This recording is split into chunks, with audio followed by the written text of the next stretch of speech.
Buongiorno, due parole soltanto per dirvi un concetto semplicissimo, che Camilo Rebelo è un bravissimo architetto. Lo vedrete tra poco quando vi presenterà i suoi lavori.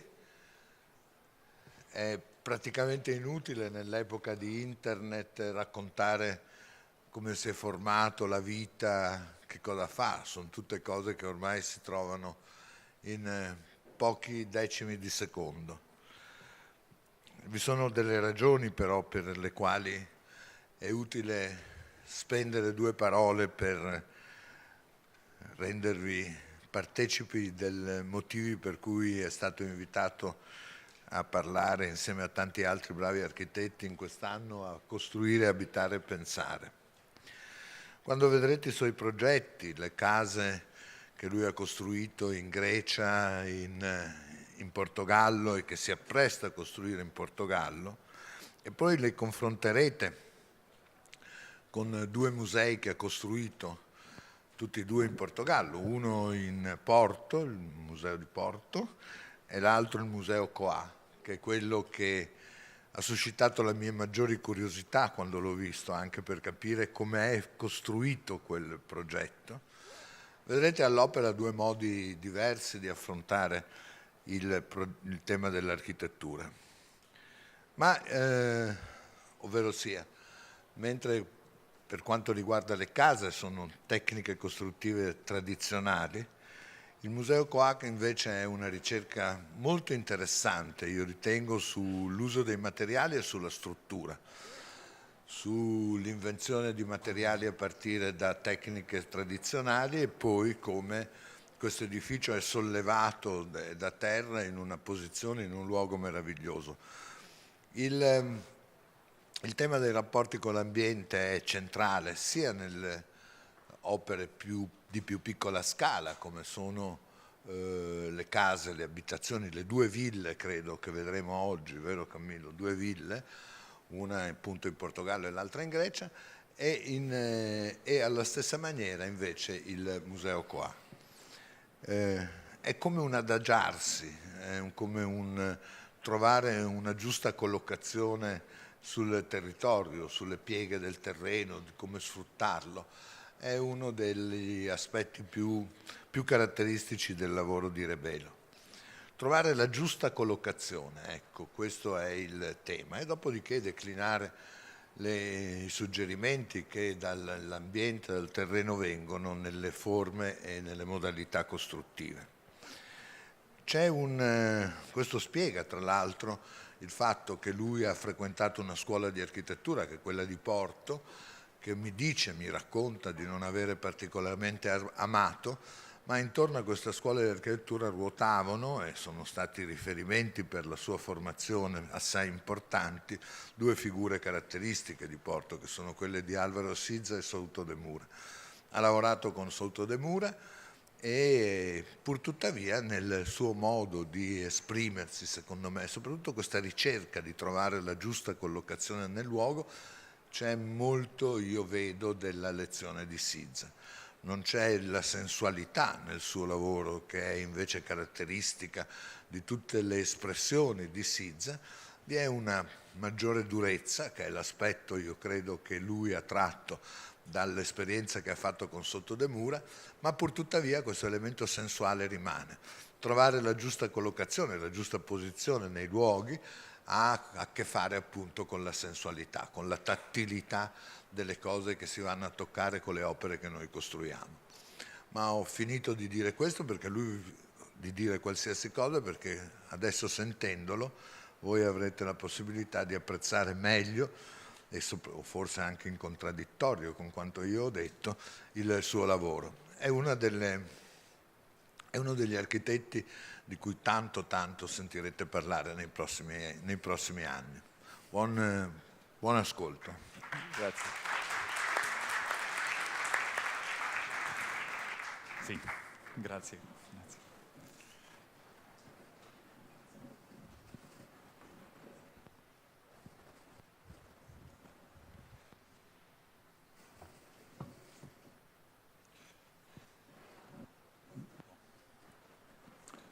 buongiorno, io voglio parlare, scusami, voglio parlare inglese, perché il mio italiano bisogna essere più sviluppato, no?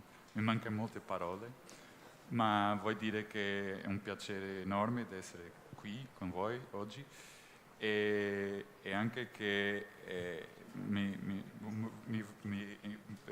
I thank you. Grazie per l'invitazione, per questa meravigliosa organizzazione del Cersaie e anche per l'invitazione, ringrazio Elena e anche un ringraziamento per le parole di Francesco, perché sono parole molto giuste, precise sotto il nostro lavoro e questo mi piace molto. So, now I have to turn to English, otherwise it's going to be very long. So I will present, I think, 8 or 9 projects. Some are built, some not, some are ideas, some are buildings in the sense that the ideas became true. So, and this is a very important thing because most of our projects are done, as you know. One day, I was very young, I was like 21 years old, and I had the chance to see Cellar archive. And Cellar is also, as you know, a great Portuguese architect and a huge reference to me. And by then, in '94, Cellar had like 110 projects, and it had built like 20. So the percentage of projects that we do, and even a master like Cellar that he does and that he builds, are very, very far from reality. So I think this is a problem still from nowadays, that we have so many projects that stay in the drawers and in a way they don't are built. It's a shame for us. So, but let's concentrate in the ones that are, which are very important. So the first project is done with, I believe in partnerships. So the first project is done with Tiago Pimentel, and it was an international competition for this plot. And actually we had all this mountain to build, from there till here. And it was supposed to be built as a program, a museum for art and archaeology. This landscape is twice protected. It's classified by UNESCO as World Heritage, and also it's classified to be a landscape patrimonium in the sense of the Douro vineyards. So the best port wines and the best red wines of the country are done in this surrounding. So, and this is a thing that, of course, it's very demanding for an architect. And we were quite young, we were 30 years old by then. So we were asked to plug in a program with 10,000 square meters in this area. So 10,000 square meters means a lot, as you will see. And then the content of this museum was Paleolithic art. So this is the biggest European Paleolithic art open air field, and it's classified. And once it's an open air field, there is this question: how can we bring it inside? So the museum has to be a content holder from something that is exterior. So there is a certain contradiction in this. So this is a town nearby, and this is the Douro River, and the small river, which is the Coa River. And you see there are 3 valleys, one on this side, one on this side, and one on this side. So many people ask us why it's a triangle, and it's because of these 3 valleys. It has no previous reference but the topography itself. So why this? Because in the beginning, as an idea, we wanted to make a tribute to the landscape and to the classified landscape. So if we start to impose a form, it starts to be a strain, a fight of strain in between architecture and nature. And we didn't want to impose. So the first sketches, this was a pure rectangle with 60 meters in the front and 220 meters long. And soon we understand that the rectangle form, it doesn't fit the natural condition and the physical condition of the plot. So we squeeze it in the sense of a triangle shape. So as you see, the topography receives this piece and then holds it as an immense rock. We called it rock because all the engravings are in rocks, and we wanted to build a sort of engraving in the mountain. And from there on, we started to sculpt this immense triangle and as a rock. So then we wanted to pay a tribute to the landscape. So as I told you, the best way to pay a tribute is to generate a huge terrace. So when people arrive, you have these immense valleys, you know, immense beautiful land, vineyards, panorama, and also the rivers. And so you can go to this museum because we generated a spot. We didn't generate only a terrace. We want people that go there in their daily lives. So we generated a new loco, a new platform, a new spot for people to go. So I would say this is a sort of drive-in. You go there and you can appreciate the sunrise, the sunset, the birds, and it's very welcoming terrace, so to say. Of course, there is also a question, how do you get in? This is not a urban museum. As you see here, we are far from the town, the small town, and it's very into the nature. So it would not make sense to have an entrance door. And this is again another question: shall a landscape building has an evident door? And for us, once you were entering a sort of massive rock and you were excavating it, a door, it's too urban. And we were not interested in a very urban structure. We were interested in something that dealt with nature. So one of the things that we generated is this immense ramp that goes down and enters into this massive block. And this ramp is like 150 meters long and takes you out of this immense landscape. So it's like you lose view, you lose scale, you lose space, and you feel embraced to get into the history of the engraving. So, and this is a very long moment and long movement. And also this defines program.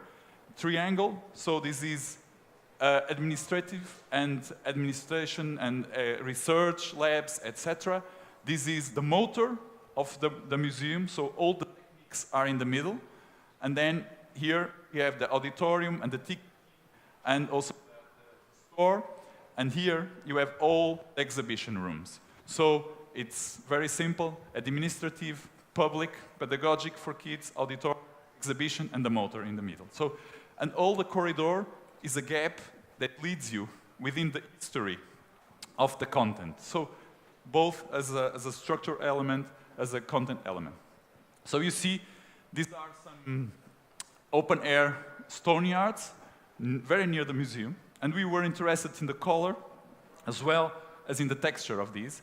And these are the archaeology extracting the engravings out of the rock, mostly at night, because at night they can use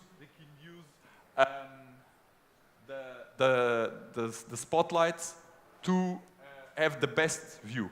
I don't know if you know, but a sketch from Paleolithic lasted more or less 10 to 15 minutes. So sometimes we think, oh, this is done with silex or other stones, and it takes maybe a day. No, it was also very fast. A sketch was very fast, done in stone. And it was together with the sunlight. So with artificial light, we can have much more time to analyze it. Okay? So we did a lot of tests because in the beginning we wanted the museum to be in stone.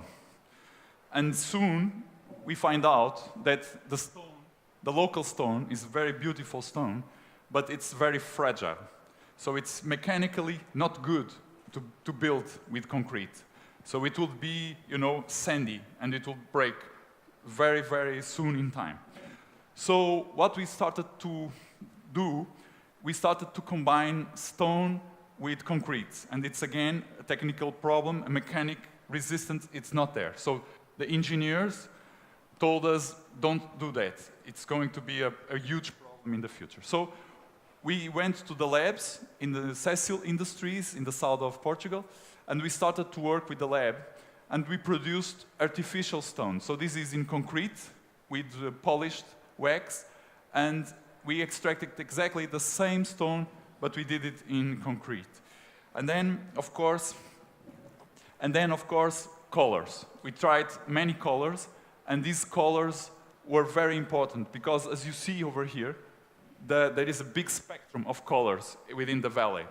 And we wanted a color that at the same time combined winter and summer, which means green and yellow. So it's very similar because they are from the same spectrum of color, but it's a very big change. So we made many tests. So the other thing that we wanted, it's not only the color, the texture. So we went to the stone yards, and then we took out with silicone first, and silicone is very difficult to use because it rises up very easily.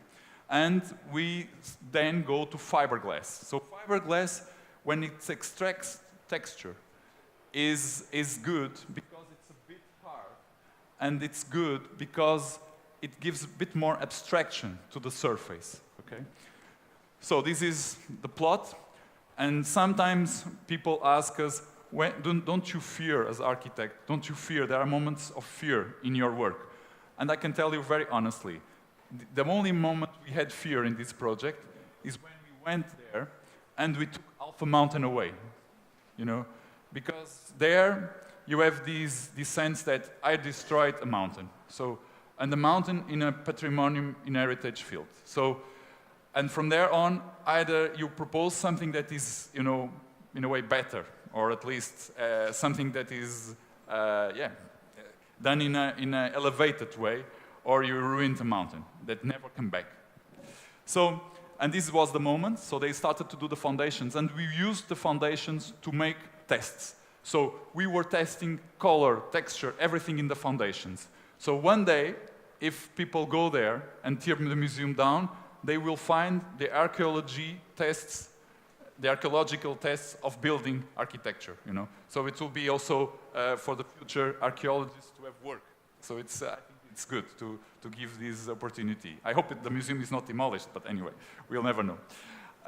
So we started to building, and just what Francesco just said is, you see this is natural stone, and this is built together with the museum. So we really were looking for arguments to be very precise in the way that this piece ends. Also, there's a big difficulty because we poured the concrete from down to up in one shell. So there was one shell, and we were pouring the concrete layer by layer, and only at the end it will be possible to see the result. Okay, so these are some pictures from Gabriele Basilico, which was a dear friend of mine. And you see, this is the first picture that Gabriele made. So he arrived from Milano with his luggage, with this Silvestri photographer machine, and then he put the machine, and he didn't care about the museum. So it's very, very nice from him. He didn't care about us, only landscape. So, this is what we built the museum for. It's for people to get there and enjoy this, enjoy the Douro Valley, all the story of the vineyards, and after this mountain, it's Spain, and you feel this view and this horizon, which also is very, very seductive, And this is the terrace where you drive in, literally. And this is an inclinated platform, so we can hide the elevators and other machinery that has to come to the roof. So in a way, it's quite dry, the old terrace, because of this. And this is the long ramp that leads you down. And it's like a wrist, a stone, a wrist in a stone. So again, it's very natural and brings you in, and you feel the mass of this structure. You see, it's one of the difficulties that we had is, as I told you, to combine the color and the surface, and the other difficulty was the dimension, the scale of it, the length of it. So you see all the texture of the museum, it's inspired by these stone yards, and so you have terrace level, content level, and you have below this immense mass, you have the collective spaces. So the auditorium, the restaurant, and the bar. And so it's always under the shadow, like the animals under the rocks that you can find there, like the reptiles, snakes, lizards, etc. So you are protected under the sun. So the ramp that leads you down and brings you to this sort of cross moment where you go to the administrative part, or you enter, or you go to the auditorium. So there is a moment where you separate program, and also you are oriented in the... And here you are under the roof. And this is of course, a very difficult task for an engineer to suspend all these concrete on glass, you know. In fact, there is no suspension on glass. It's suspended by itself, but it looks like the glass takes it, so it's a very demanding thing. One of the most important measure in this building is we had to have a measure for it. So we decided to have a measure of a 60 centimeters dimension. So everything in the museum is a sort of genetic code, like ADN. It's times 60. So there are windows 60, there are doors 120, 180, corridors 240, corridors 180.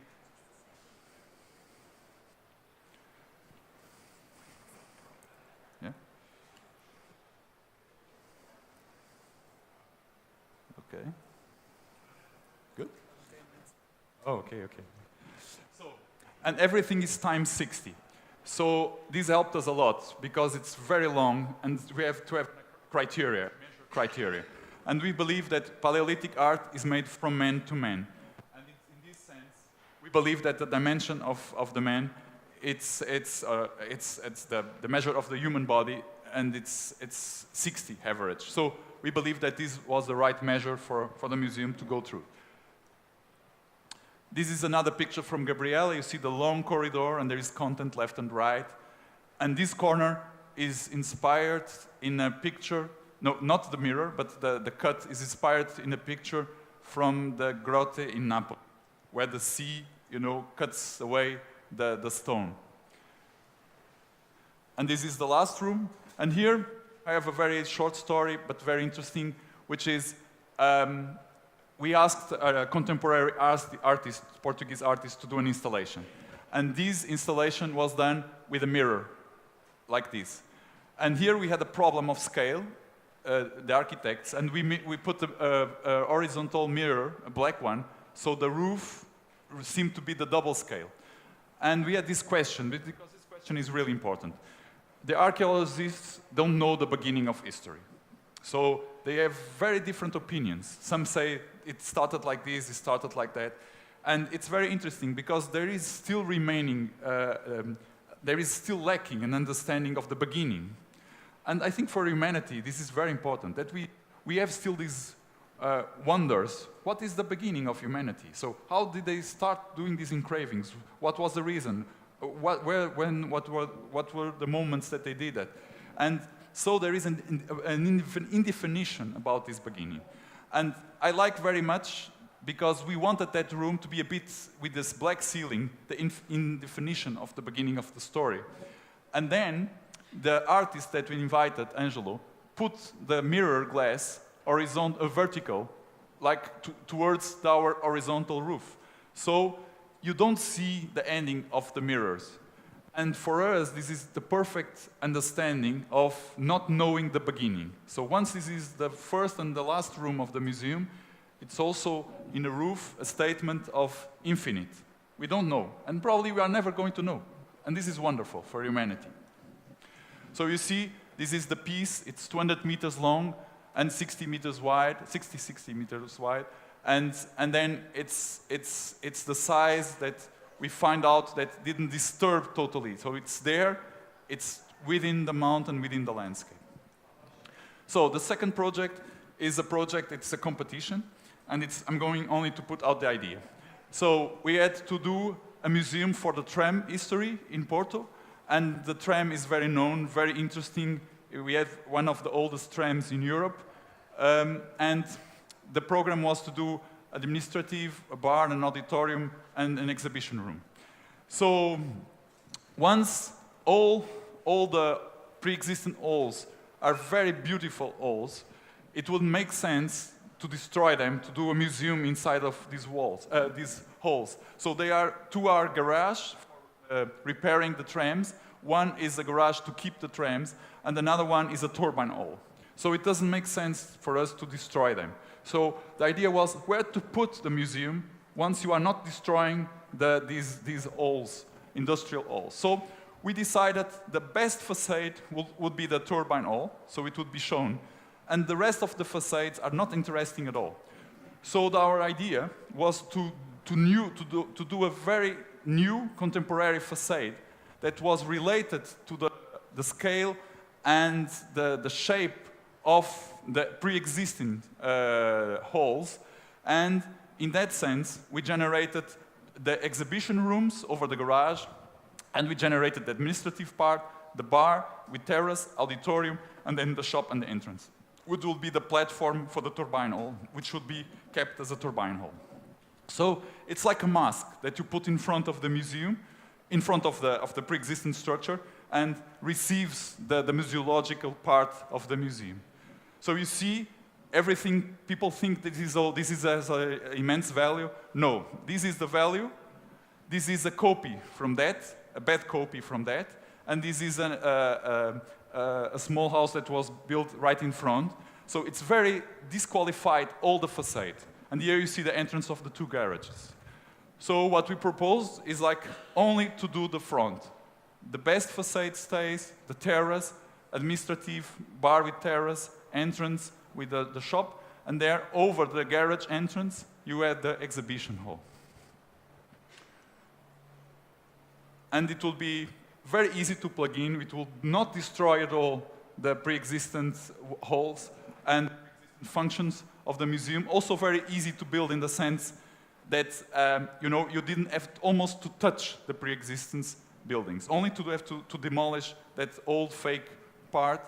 And we were, I think, second or third in the competition. And the first one, they didn't build it. So it's a shame. It's a shame for everybody, for us, for them, etc. So now, a third project is a small museum that we just finished in Porto. And it's going to be the port wine museum. Because Porto is known throughout the world because of architecture, port wine, and football. Football, because Porto has won the champion twice, and we have sometimes a very good quality team. Now not for the moment. Architecture, it's about we have great architects in Porto, and port wine because it's established since 1756. So we have the controlled and marked and controlled region oldest in Europe. So, and Porto doesn't have a proper port wine museum because all the cellars are private, and the wine proprietors, they don't want to, they like to share, but they don't want to have a collective approach. And then it becomes a bit individualist. So the town hall asked us to build, to renovate a small house, which I like because it was a trade house. And I think it's a very interesting starting to have a museum that starts really in the old part of the city. So the first question is, should we understand that this is a museum or not? And we think that once it's in the middle of the houses, it should stand out a bit. And there is this quote from Robert Venturi, "I'm a museum." And so how can we make a statement that this is a museum and this is something that belongs to the city and the people? So we decided the color could be the key for this. So either we could paint it, the only exceptional colors that don't exist and they are not allowed in the city is gold, and the river is called Golden River, and black. This is a UNESCO Patrimonium classified, and black is out. So gold, for me, it would be too much. Porto has an immense Baroque history, but it's within door, not outdoor. And then black, all the bottles of port wine are black. And why they are black? Because it's a way to distinguish from a red wine. A red wine doesn't have black bottle, and a black bottle exists for port wine. And also, it keeps the content. So it has both these significant. So we proposed to be black. And it's an exception, because it has to be released, a permit for an exception. But we believe that is a way to show, because there's not going to be any other in black, that is a way to show I'm a museum in a very subtle way, and it's only an epidermic thing because it's only color. You know, it's very, very simple. So the idea of this is that you go and you see it's very related with all the houses, but the idea of this is that you have to enter in 2 levels. One level, the river level, one is the street level. You have the lobby. You go up and you have administration and exhibition. You go down and you have wine bar and wine cellar. And this is the innovative part of the Port Wine Museum in Portugal, in Porto, is that you can drink history. So we convinced the mayor to have a sector in the museum to drink history. So there are going to be menus of drinking. So you can choose port wines from the 50s or from the 60s, because you were born there in that time, in that area, era. So, or you can drink by geography. You can have port wines from the Valley of Pinhão, for example. So it means you drink throughout an understanding of history. So this is the thing that we are very pleased. And the mayor accepted all these challenges. So this is a simple renovation. We generated a wall, all the techniques in order to keep the roofs. And this is a 5th century house. So we wanted to keep history in it, you know, the way it was done. We didn't want to disturb so much. So we had to plug, of course, a lift, because it's mandatory nowadays. But the rest was kept. Only this wall is a fake wall to bring all the techniques up. So you can keep the floor and the wooden structure from the floor as it was. And this is the wine cellar. And here you can see we have the place, the archive for the port wine, and the degustation table. And this, you are within the wall, so you are facing the river. So there is a composition that we generated. And this is the archive, and this is the cell. So we plugged in this concrete wall within this 500-year-old cellar, and with these 2 gaps facing the river. And we poured these based on these. This is the year of the founding of the port wine. So it was founded 1756. It's older in time, but it was founded as a region there. And throughout this numerologic understanding, we find out that the right proportion will be 11-8, 11-8, which comes out of that. So, and this fits exactly 3 bottles, laid bottles, or standing up bottles, you'll see. And of course, why standing up and laying down? Because there are 2 families of port wine. The ones that lay down, and are the vintage and LBVs, and the ones that have to stand, because they are very strong in alcohol, like grappas. So they have to stand up. So you see here, we have stand-up bottles, and we have lay-down bottles. Always 3 bottles per archive. And this is also very interesting because you can organize them by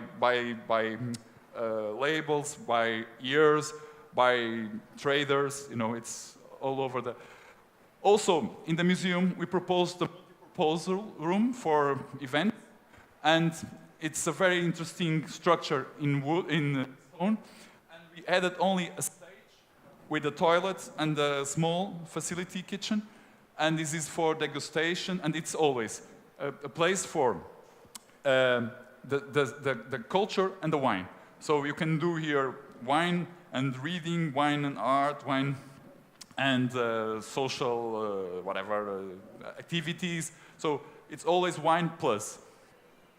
So this is what we plugged in: a stage, the 2 walls hiding the 2 equipments, and the old arcade.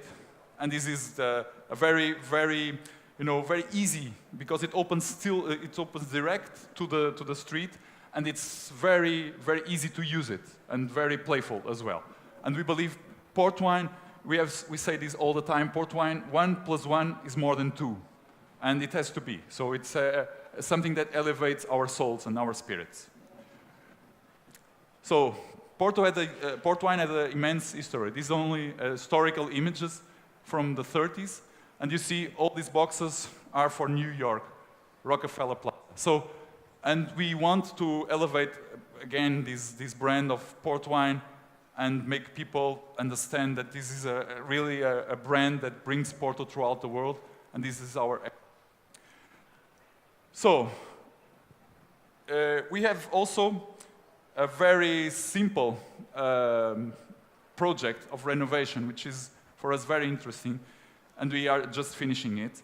A client bought a warehouse, this warehouse, and she said that she wanted to live in a house here. And this is an immense contradiction, but clients put these contradictions in our tables, in our drawing tables, and we find it very nice because it's a way for us to explore a person, which is someone that is on the other side that comes to us, but also it's a way for us to understand what can we deliver as a thought that makes this person, live also within its dreams. So it's very, very interesting challenge. So. And I asked her, why do you want to live with a house here if you buy a warehouse? And she said, oh, this is going to be the future part of the city, and these are mostly the most interesting structures are these warehouses. So I think we can do a house here, but this is a storehouse. So, and from here we started an idea that is very basic. It's to build a house within the warehouse. So we demolished the roof, and we plugged literally a house inside the warehouse. So when she arrives, she opens the door, and she enters, and then she enters another volume, which is the house itself.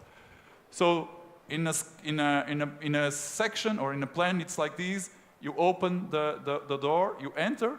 It's a place for a small car, like a Smart or a Cinquecento, and then you open the house door, and then you go, and then you leave the house and you have the warehouse back. And you see there, so it's kept like in the beginning and in the end, and then in the middle, you put the house. And it's a 2-level, you have 2 rooms on the upper floor, and the living facing the inner garden, and a diner, and the entrance place, and then up you have 2 sleeping rooms. So it's a very basic approach. And we wanted to do it in concrete. So the client asked us to do this in Placoplat, in very easy cardboard, light material. But I find it very contradictory, because if you are doing something that is permanent, and also it's really a challenge, I wanted to feel light, but with heavy materials. And also, a lot of people think, when we speak about concrete, that is a thing that lasts, it takes a lot of time to be built. And this is wrong. We can build very slowly concrete, but also we can build very fast concrete. So it's only a question of planning. And this house was built in 3 months. So it started March, and in June was ready.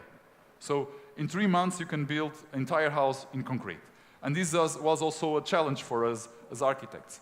So you see, this is of course we are building with the best builders in Porto, and Portugal probably. And so you open the door, and you enter, you have another door, this is the house, you enter your house. And this is going to be a full glass facing the old. This we kept exactly like it was. We just removed the roof and rebuilt it again. This is going to be a spiral stair that hides a bit the entrance, so you get this mystery. You don't see directed into the street door. And then you enter, you go up, you have one open room and another closed room. So it's very basic structure, and you have this total different atmosphere. When you look out from outside, you imagine one thing, and then you enter, you have this condition. And also from the upper veranda, you have this atmosphere. So it's quite playful, it brings this coziness of a house and the scale of a house within this warehouse. So it's going to be finished in a month, more or less. So everything done in 6 months. So from zero to finish. So it's for us, it's a very interesting thing, and absolutely done with very, very classic concrete. So the OVO project is something that is very special and very, very unique in our lifetime, in our lives, in our architectural lives, and this is a very special demand to exhibit one piece of art. And this is the shell that we generated, and it's a wooden shell. And the dean, the counselor from culture in Porto, found it so interesting that after being used, he asked us to expose, to exhibit the shell in the town hall lobby. And this was meant to stay in the town hall lobby for 1 month, and it stood 4 months, and nobody wanted to take it out. So for us, it was very interesting and very honored. We felt very honored because we had only a wood shell placed there. So everybody, like the prime minister, the mayor, have to pass here, and they have to go around the egg to enter to their offices. So it's very weird to have this experience in our hometown. But in fact, it was very interesting, and this is a dimension. We call this the Trojan Hague, because we have the Trojan horse that was a strategy to enter the city, and this was the Trojan Hague in the sense that this was generated to find a dimension within a space of a pre-existing house. So the house is in a beautiful valley. It's in Fideris. It's in between Langquart and Davos, so not far from Zurich. And you have this very beautiful valley, and the house, it's on the top, and you have the entire view of the valley. So it's a very, very nice panoramic, and also a very nice landscape. So we had some options, but this room was the main option. And it's again a 1,000-year-old building. So we asked the town hall for permission, and the permit in Switzerland is a bit different from Portugal, and I believe also from Italy. So we had only to write what we were going to do, and also we were going to explain very briefly the project. And the only comment that we had is try to preserve as more possible the walls, the pre-existing walls, once they are very ancient walls. And also, please don't put garbage on the road, on the streets. So the first part is very easy, to preserve the walls. To not put garbage on the street is very, very demanding, as you can imagine, because you have to keep all the garbage inside, and then you have to control the exiting of the garbage, so it's very demanding. So this room was quite cold, and a lot of humidity, and we had to build in this structure. So this is the section of the house. It used to be an hotel, and now it's a private house. And from here, we drilled down, so the cement truck would arrive, and we poured through holes the cement around the wood shell. So we built in the wood shell, and then we poured the cement without checking it, and it's a compacted cement, so it will be glowing by itself, and this glue will hold the space and the material together. So this is the plan. So we built this Trojan Hague inside the room, and in some moments there is only 20 centimeters in between the pre-existing and the wood shell. So it's very thin. Some moments, no. Some moments we have like 1.5 meters. But in some precise moments, it's very, very close by. So you see, this is the wood shell, and you see the holes, and it's like a diesel tank. So we poured the concrete down around in between. And this is a membrane that we generated to protect the ancient walls. So it's a protective membrane. So this is the team that built it.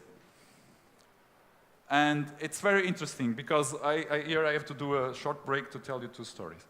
The first story is that all the materials came from Portugal with trucks, but the concrete, of course, that was bought in Switzerland. And we chose a very white, pure concrete, the purest that we could find. And the first story is that we had a problem with the truck. So the truck didn't arrive on time, and all the team was waiting to the truck to be there. And it was very complicated because he was on the road for many hours, so we couldn't drive more with the truck. And also in Switzerland, you cannot drive after 10 or 11 o'clock in the evening, so it was out of time. So we had all the entire team prepared there, and they decided to do like smugglers, and they decided to download the truck during the night, you know, hidden from everybody. So some of them went to pick and drive because the driver couldn't drive anymore. He was out of license to drive. So they took the risk, and they downloaded this during the Friday night. So it was very interesting to see the very clandestine process that happened to build this. And I think this is also a spirit of courage and also understanding of the limits of everything, because nobody was really damaged out of this. The second thing is that they were very stressed doing this job of bringing all the pieces from the egg out of the truck in order to store them during the night. So I decided I would hide one of the pieces myself. So while they were downloading, I took one piece away, and they didn't notice. So in the next day, when they were pulling the egg together, there was a moment there was a piece missing. And it was very funny. We had lots of fun with it because everybody was like, "Oh, you forgot the piece inside the truck? It was dark and you forgot it in there, you know." And the others said, "No, you were the last one to come out of the truck, so you forgot the last piece in the truck." So we had lots of fun with that. Of course, it didn't last much time because it was like 10 minutes, not more, because they were really stressing about the piece that I hid. And then they wanted to kill me, obviously. So. So we poured 4 trucks of concrete, and this is the beautiful sculpture from Rui Chaves. It's a Portuguese contemporary artist, which became a very dear, close friend. And the demands from Rui are very important. Not only the demands from the client as a challenge for space. So for exhibiting in this space, he wanted no edges, so as continuous as possible. He didn't want no shadows for the sculpture. And this is very difficult, that you find out how can we build something without edges, without shadows. And then we conceive this platform in marble, in white marble, and it's transparent. So you can walk on it, it's resistant, but at the same time allows the light to come, and it's filtered. So the atmosphere is very continuous. You don't have any type of shadows, any type of edges, nothing. Everything goes away, fades away. And you only concentrate in the sculpture itself. So the space in itself gets annihilated by its strategy. And this is very interesting, for example, in blue, which is my color, because in blue you get even more infinite out of this. So you have this understanding that blue is the sky and blue is the infinite. In here, you can sense, this is no filter. It's an image from my iPhone or my camera. So it's no filter, and this is what you get. So you are totally concentrated on the figure. And the figure itself, it's a sculpture that it's called seed. Because our client has an inner demand for the quality of the seeds nowadays, once he's a producer. And this is very important statement because really we care about production, but if we don't care it from the start, there is something lacking. So we ask for bioproducts, but what is the seed that produces these bioproducts, And this is a very demanding thing. So this is the seed from Rui in the purest dimension we could put it, So it was our challenge. So this is a 2 minutes explanation. We did a competition for New York, after the 9/11 for disaster houses. And what happened if there will be another attack or an earthquake, and they would be needed to build very fast housing. And we went to New York for a lecture that year, and we find out that they are produced, I don't know, 10 tons of plastic every hour in New York. I don't know the amount, I forget all these numbers. But it's huge amount of plastic. So our proposal is they have very good industries to recycle, was to do Lego bricks out of these plastic dumps.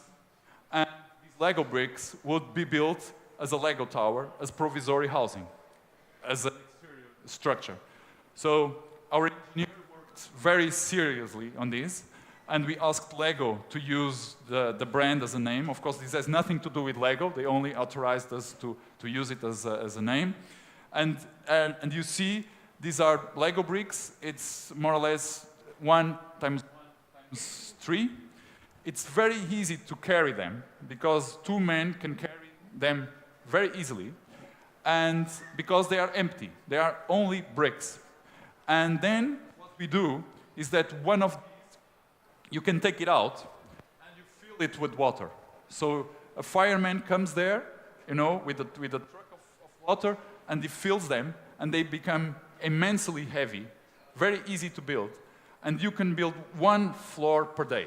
This means you can do a 30-floor, stage floor building in 30 days. And this is then thermically is perfect. You have 1 liter water density wall, 1 meter water density wall protecting you from the outside.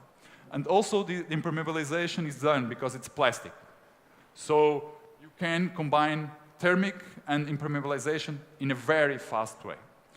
So from the inner, it would be a bit of IKEA strategy, industrial strategy. We would only plug very easy-going steel structure like in America, and with prefabricated modules from kitchen and from stairs. So it would be a very easy-going inner, also very fast buildable, and also with this task that every day almost the floor would be done. So very, very easy structure and very easy. And then the idea was you could build it in colors.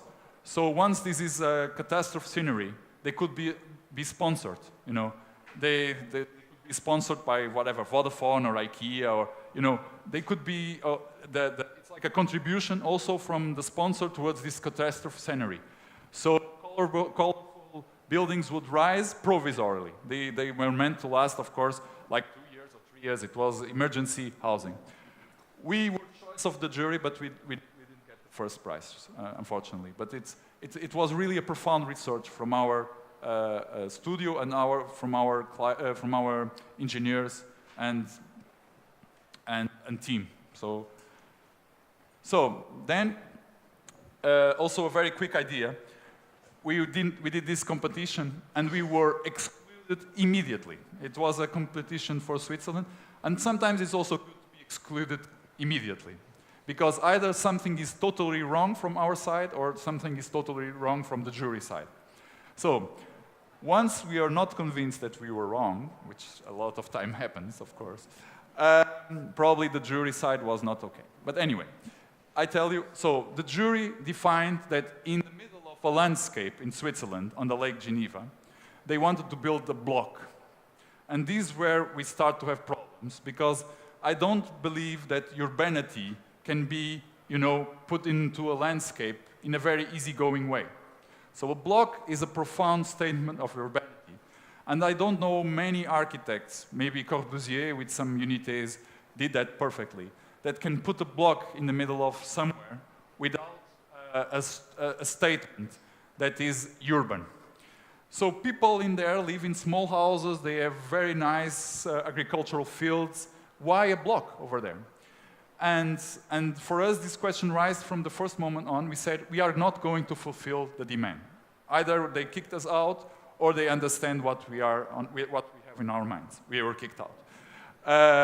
So we believe that it would be very nice to put something together that looked like a unité d'habitation, so it's a block, but in fact, it's a block made out of models, and these models were houses.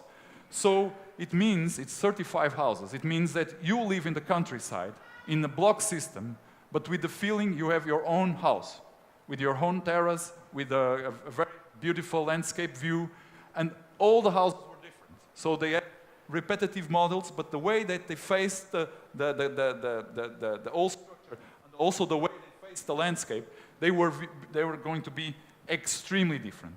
So this is our proposal, this is our goal, and it started to be, you know, getting some forms, also some roofs, because all the village, we went there to see the village, and the village was all the Swiss classic with the inclinated roofs, and we started to plug in roofs and forms and shapes, and this became like a small village of 35 houses.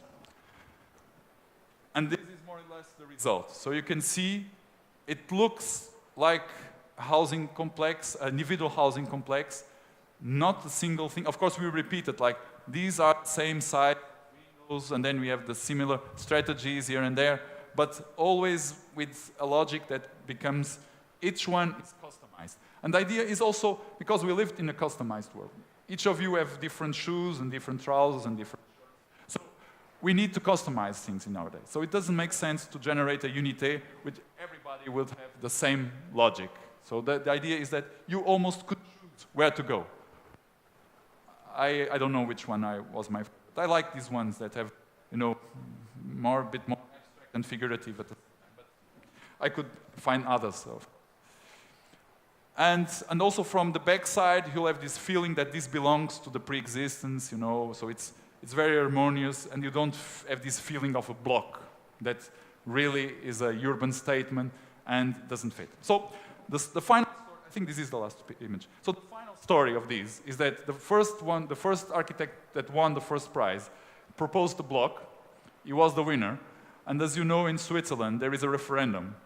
And the local people said totally, 100% no, because it looks like a urban block. So probably we're not so wrong to think that it doesn't make sense to have a block in these. So the last two projects, and last 10 minutes, so it's okay, are two houses, and this one is in Greece.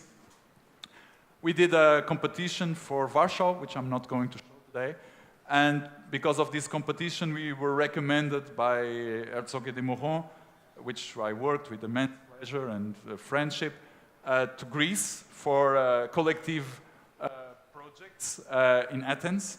One of them was very interesting because it was in the central Athens, it was a block, and it was all in mosaic, in ceramic. And unfortunately, it was not done because of the crisis that arrived shortly after we did the project. But the house, once it was a private challenge, the client wanted to build a house, and he proposed to this valley. Sorry, I have.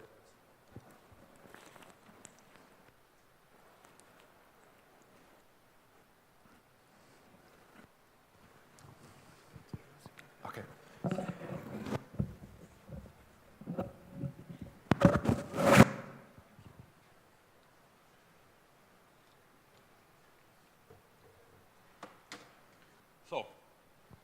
So he proposed us this valley, and this is in the Kyklades, so it's south from Mykonos, and right in front of you, you have the island of Milos, and on the back, Antiparos.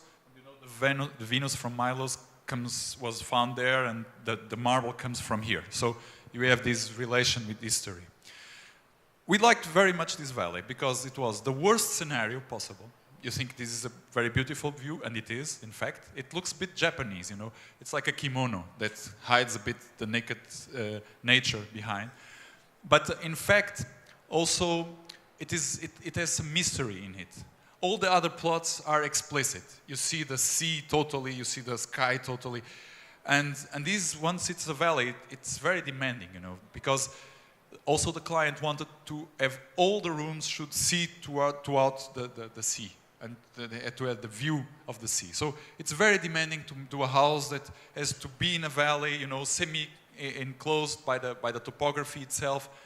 And And so the first approach was to do a straight line. But then once the client wanted almost 1,200 square meter house, it was not possible anymore to have a straight line. So we started to think about a broken line. And this is the first model after a sketch that we did. It was 2 layers of broken lines, you know, and in these 2 broken lines, 2 main programs, the main house and the secondary program, like the staff room, the living area, playroom, the guest rooms.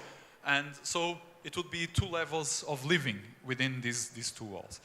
Of course, when we started to do modeling, and we understand that why 2 walls here and 2 walls there? The topography is not symmetric. Again, this has to do with we know, we have a leg that is longer than the other, a foot that is bigger or smaller than the other. We have our favorite side of face. So, and the topography is exactly the same. It looks like the same valley, but the topography is completely different on both sides. So what happened is that we had to condense these 2 in 1 wall. And then here, because of the topography and the 3 beautiful trees that are over here, we open it up towards the nature. So the house again fits into the terrain with the logic of privacy and topography and openness and more public part of the house. So you have this understanding when you look at it. So you see here, this is the plan, and this is 1 wall that then becomes 2 walls, and then the public part, and then the tree, and then opens up towards the plot, towards the view and the plot, etc. And in the middle, the water. Because when people go to Greece, they could have a boat, they could go for an island, they could go for whatever. The aim is water. So it's how do you relate with water? So once this is the thematic, water as a gathering element, we put the water right in the center terrace. So we would feel in the house that this is the centrality that made people go to there. It's about gathering around this element. So the house in itself, we didn't want to have a main door, because a structure like this for us doesn't make sense to have a main door. But the client said, oh, but please, we are, you know, very urban, and we need a main door. I have a full understanding for this, and we generated a very symbolic entrance with the main door that was never used. The clients told me this last summer. They never used the main door. So sometimes we have these, how you say, these concepts in our minds that is, we enter a main door, so we need a main door. So, but here it's different, you know. You are living like an animal, and an animal, of course, it can have a main entrance to his cavern, but it's a smart rat has always 2 entrances. It says the Swedish poet. So I think in this house, you know, you can enter from all over the house. So it looks very complex, but it basically is 2 straight orthogonal system, and then with a rotated orthogonal system 45 degrees. So it looks very complex in its shape, but the geometry is very basic. And once you are there is the living, and then you have the rooms going to the private one, and then you go on the other level and you have the living areas and the external part of the house. So it's very, very open towards one side and getting more and more enclosed to the other side. On the back we have shafts, patios, that ventilate the house, also bring light into the back. So you are 90% under the soil, but you feel always light and wind going through, because this wind is very important. We have 40 degrees, and there's a breeze that runs within the house and takes the heat out of it. Also, we used local techniques. This is a 3-layer brick wall, 75 centimeters density wall, and all the heat remains on these walls. So it's also very, very, very local in the way that we approach this system. Another thing which is very important is that in Greece, by then, we only could do white or stone. And we wanted this house to be, in a way, included and in a way affirmative, in a way abstract and in a way figurative. And if it would be stone, it would be too much integrated from the beginning. So we wouldn't like to be totally in stone. So what we did, we went for white. And then we had this difficulty how to do the logic. but we find the way of being more abstract in the roof and less abstract in the front, as you are going to see. So when you arrive from Hub, and it's like in an amphitheater. You arrive and you have the view in front of you, and from above you have only this line, you know, that has the ventilation patios and the shafts, and also it generates this border, the broken line, that gives you the limit in a very abstract way. And then from the lower part, it looks like a village. So you look at it and you imagine a piece of, you know, some village, Greek village in it. And this complexity and this contradiction was a name from our side since the beginning, you know. And this is our client's house up there, which is the Greek promoter. And then the final clients are from India. And also, this is also interesting for us to have these demands from different cultures. But you see, here you have this sensation of a small village, and all the cuts, that gives you shadow and protection and also ventilation. So you are generating a movement that goes up the topography. And of course, as I told you, you have this open towards this side, and you could see here, it's more closed on this side. So the private from the house and the more public part of the house. All the stone is local stone, and it's hand-laid by Albanians. And this is a very interesting thing, because they didn't speak neither Greek, nor English, nor Portuguese, and the only thing they could read was drawings. And so it was very interesting for us, because we spoke only with drawings and pencils, you know. And it was the only way to communicate with them. But they did an amazing job. So it's, I was totally thankful to them. How do they did the work? They did this work, you know.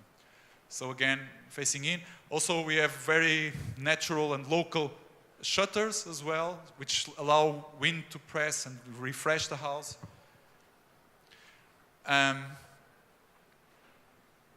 The inner, the decoration is not my decoration. I have nothing against it, but it's not my way. And this is also, the inners are, you know, we take care of local materials like marble and the stucco. And we have these ventilation shafts, which at the same time are patios that bring light in, and it's very interesting because it gives a hidden dimension to the house. And suddenly you open a door in the bathroom, in the sleeping room, and you have this patio which is an exterior shower. So this means you can get out of bed and have a shower in your private realm, you know, outside. So you go outside, but you go private. It's like you step out of the bed, you have two meters, and then you go into a patio to have a shower. So, and this one is the office. So there is a small corner for the owner to work, and he has this view when he looks up. So it's also a sort of private realm that allows you to be in contrast with this amazing, beautiful sea and skyscape, you know. So the last project is a project that is almost ready, and it lasted since 2012. It's a long, long story, and it started with the Hague in Switzerland, so it was like the first step. And I would like to, I never normally do this, but I would like to dedicate this lecture to this client of us, which is with us today. Because he's no longer a client, he's a friend, of course, after 6 years of intense work and sharing of ideas and everything, you know, food, life, everything. So, and it's because it's very important that when someone like a client, and I have had also very demanding situations, but it's important that the client has his inner demands, but also our inner demands change the client. So for me, if it's a process that is rich, at the end, both gain with it. And this is an understanding that is very important. And in this project, I grow immensely, personally and as an architect. And I believe he also gained from it immensely. And that's the reason why I want also to dedicate this to him. So This house is called Promise because we don't, and it's a thought from the beginning, we don't know what is going to happen. So it's a promise in the vast term of the meaning of it. And of course, there is also a musician that is part of this group. So it's the owner, it's the artist, it's a musician, it's a chef, it's a winemaker, it's an architect, it's a multi-purpose and multi-task team that was brought together. And this multitask team is working without knowing the result. So there is a starting motor, a starting gear, but we don't know the result. The result will arrive, in 1 year. We settled it for the next year. So, and we started with fragments. So the house, the idea, it's not a house, it would be a structure to live back within nature. So it's like we go back in time to a condition, to our basic conditions, our basic needs. So we need again to know how to take speed of our stupid urban lives. I don't know yours, but mine is totally stupid. And because we need to have more time to realize sunrise, sunset, what means time, what means a lunch, a dinner, what means a break, what means work. We are always in tension, very tense in our lives. For example, today in the morning, I was in the 6th floor of the hotel, and we were 5, 6, 7 people in the elevator, and everybody was checking emails and WhatsApps, and I wasn't the only one. And something is really wrong, Of course, elevator is not the best, living room for interacting, but it shows how we have our lives going and totally out of balance, I would say. I would dare to say.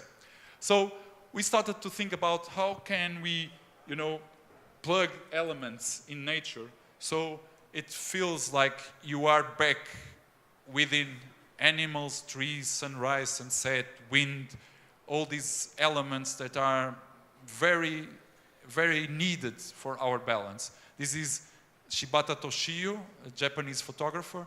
This is a Basque photographer, Heitor Ortiz. These are some bunker from the Second World War, which is a structure that I love because they were meant to last forever, being provisory, and they are there, and they will be there, thank God, because it's a memory that is for the future generations. So, and the first thing of this Promise project is that we decided together that it would not be one house. It would be, this is an immense property of many hectares, and it would be moments. For example, you enter, this will be the garage, and the pool will be down there, and this is the main structure, and this is the technical motor, and this is the housekeeper or the guest's house. So, and in between, there's going to be only nature. So, for example, you park the car, and then you take a lamp, and you walk down to the house to sleep. So, and if you want to take a bath, you don't jump from the living room to the bath. It's the opposite of Greece. You have to walk within trees and, along the plot, and then you find water. So the water is something that you have to look for. It's not obvious. It's not easy in our days. It's in the daily life. You have to look for it. You have to want to go for a bath. It's not a question that is there. You drop your body into it.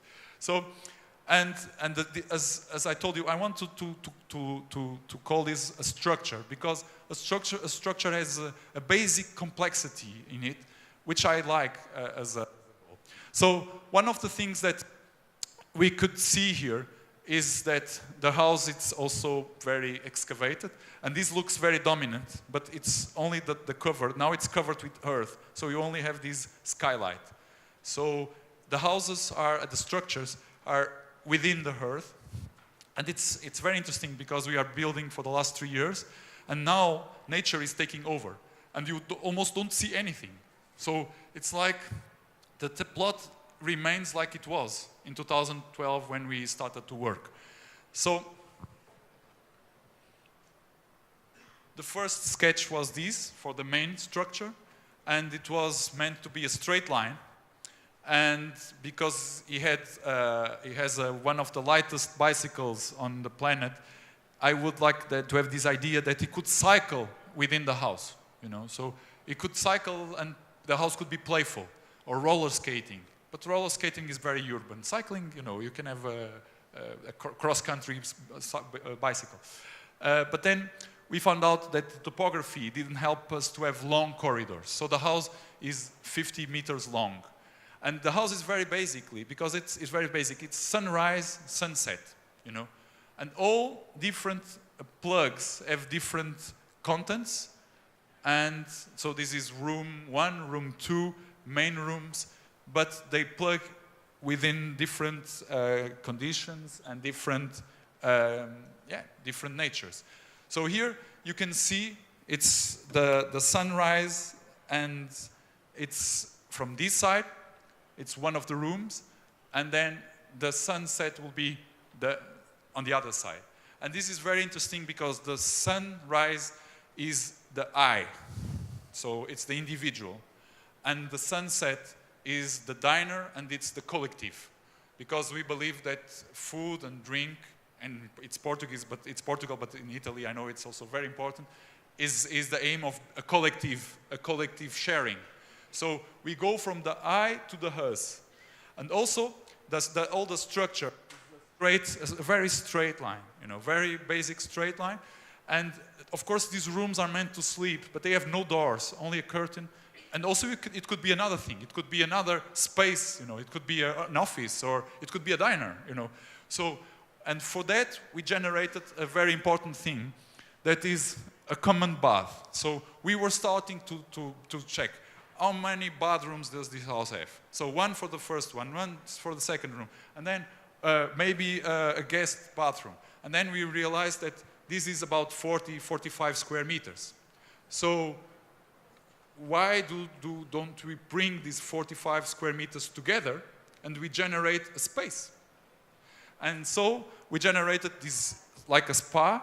It's a big bathroom. And then you can enter, you have a private loo, and you have other loos, and then you have the big central space with the bathtub, cold water, and then you have an hammam, you have showers, So you can use this as a spa within your house. And it has more or less the same amount of square meters as being splitted. But splitted, is this daily thing, You go and go against the door, and then you go against the bathtub, and always, it's a very small scale, even if it's big. And here, you have the feeling of you are contemplating, and you are embracing water as a thematic within your lives. Also, it has an immense skylight, and it rains inside over the pool. So it's also this thing that it can rain inside this room. And also this gives the dimension of water another dimension in our lives. So I'm not going to speak longer because you are tired, and me too. So this is the structure of this structure, and we had a double layering. So one is protected and integrating the earth, and the other one is the living areas. So you have this always, and this is carrying all the technical around the house, and this is the living part. So you have this double layer, and the house is thermically very good. So once it's like 40 outside, you get in only with ventilation, and you have 20. So no air condition, no forced ventilation, nothing. It's going from 40 to 20 in one step. And it has to do with these dense walls, concrete walls, but dense walls. The light is another concept. We are willing to have no light in the house. And this is a struggle. We are trying, and once again, we are close to finished, to have less shutters, less plugs, less lamps as possible. Because we believe that once it gets to night, we go to sleep. So maybe there is a candle, maybe there is only a smooth lamp, and the house goes to sleep. This is also the reason why, when I was showing you this image, the motor of the house is over here. So there is a pipeline that carries everything for the structure, but once it's night, you don't hear nothing, because even the motors are far away. Okay, so this is really we want to have as more as possible the natural condition with you within the house. So, and this is the hole that we did. It was extremely precise. Again, Matrice, which is Diaz and Philippe, are extremely good company. And they were extremely precise to bring the excavation out of it. This is the main structure. This is the view from towards the kitchen and the diner and the living. And this is the only image I'm going to show you. This is the garage, which is this cylinder inspired on the pre-existing corn drying platform, exactly the same shape.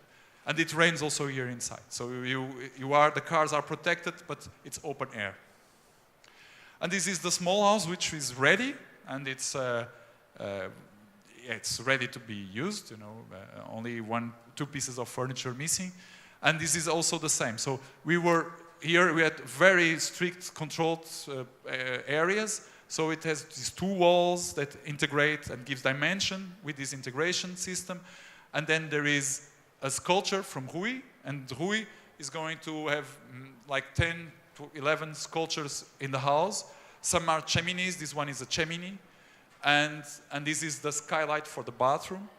And the house, now it looks like it was there already for some time. And this is the skylight from the bathroom. It's again open air, so you have this feeling that it's natural ventilation. And of course in the winter it gets a bit colder, but it's part of it. So the plan is very basic. We have these entrance, outside entrance, and you open the windows, and you generate this immense room, because most of the time there is very good weather. And then you have these 2 sleeping chambers, sleeping cameras, and then you have a bathroom over there and the technical over here. And again, all this strategy of the double wall, we did this house in order to test all the techniques. So we did it before, it's the first to be finished. We tested everything, materials, the way to build it, the way to build the concrete, everything was tested in this one.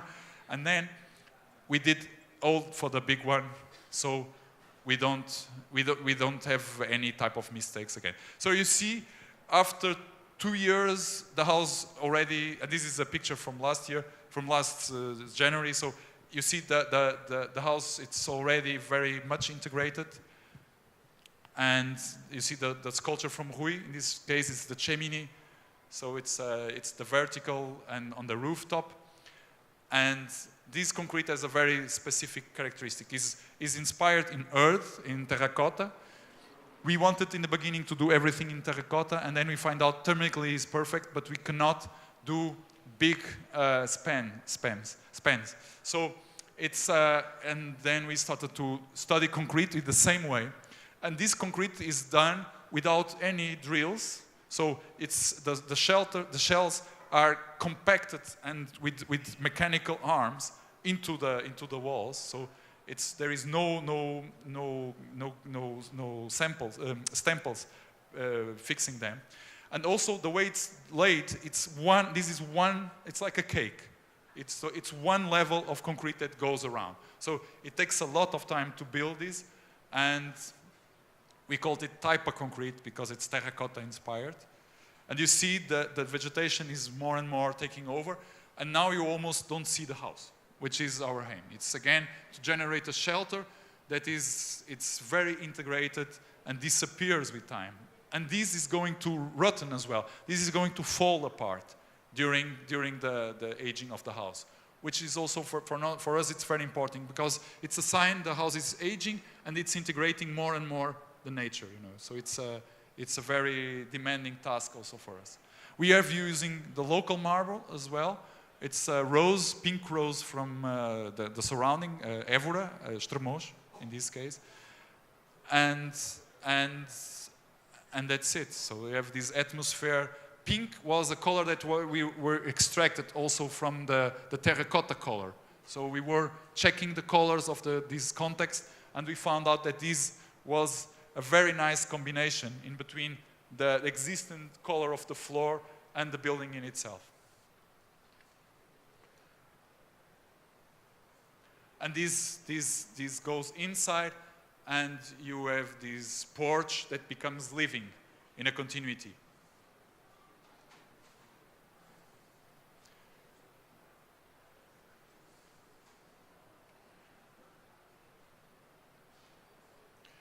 So you see, I believe this is the last image. So you see there is the sea over there, and this is a very beautiful landscape full of cork trees and olive trees and some pine trees, and next year you'll have the rest. Thank you very much.